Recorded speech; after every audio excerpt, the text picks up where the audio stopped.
In this tutorial, we'll discuss replacing the video on the hero theme with a static image.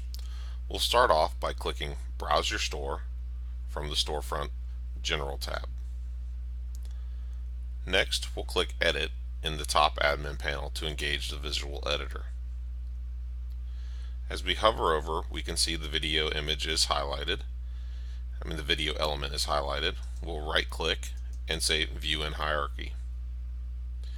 We can now use the Replace tool to replace this with a new element, and we'll select an image.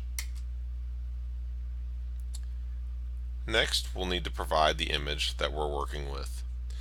You could either search for stock photography, or upload a new image, or select an existing one.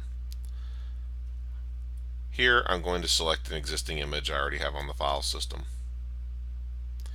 You'll see that this image has a actual size that is less than the full width of the page. So I'm going to engage the full width option. This will stretch the image to the appropriate size and have the same footprint as the video did, since it's the same ratio. And this is how you replace the video with a stock image.